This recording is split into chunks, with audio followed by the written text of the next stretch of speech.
Friends, आज Rajasthan GK में AI artificial intelligence से रिलेटेड कुछ मुख्य बिंदु के बारे में चर्चा कर रहे हैं।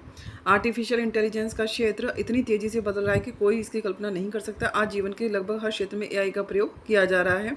स्वास्थ्य के क्षेत्र में भी किया जा रहा है। इसमें एक नया टर्म आती है अल्फा फोल्ड एआई।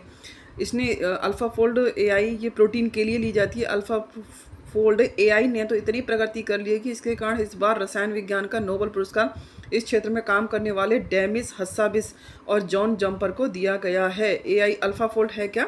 हमारे शरीर के अंदर लाखों छोटी छोटी मशीनें होती हैं जिन्हें प्रोटीन कहते हैं। ये प्रोटीन कार्य करने में हमारे शरीर की सहायता करते हैं। ये एक प्रकार की जटिल संरचनाओं से जुड़े रहते हैं और इन्हीं संरचनाओं के कारण अलग अलग काम करते हैं। अल्फा फोल्ड इनकी संरचनाओं का अनुमान लगा सकता है। यह बता सकता है कि कोई प्रोटीन किस तरह मुड़ा हुआ और किस आकार का है। इस पर रिसर्च करने के लिए डेमिस हस्साबिस और जॉन जम्पर इन दोनों को नोबेल पुरस्कार दिया गया रसायन में। अल्फा फोल्ड को गूगल डीप माइंड लैब में बनाया गया है।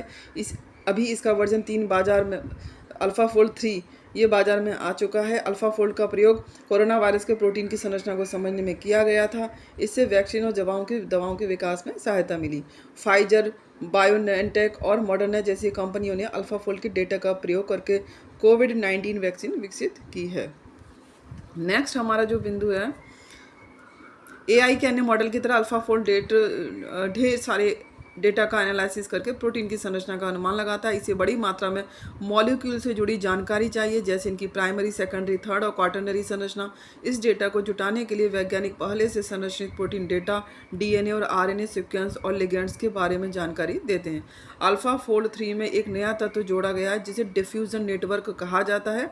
यह वही तकनीक है जो एआई इमेज जनरेटर में भी उपयोग की जाती है।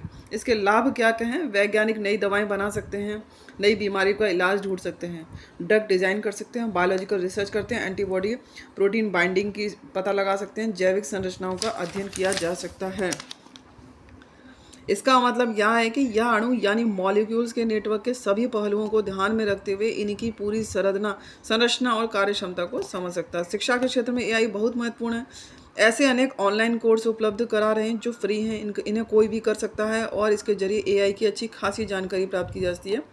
इंट्रोडक्शन टू जनरेटिव एआई, इस कोर्स से आपको कई जानकारी प्राप्त होंगी। इसे जनरेटिव एआई क्या है, इसे कैसे उपयोग किया जाता है, यह परंपरागत मशीन लर्निंग की विधियों से कैसे अलग है। इसके अलावा इस कोर्स में जनरेटिव एआई के विभिन्न मॉडल्स और उनके व्यवहारिक उपयोग के बारे में भी जानकारी मिलती है।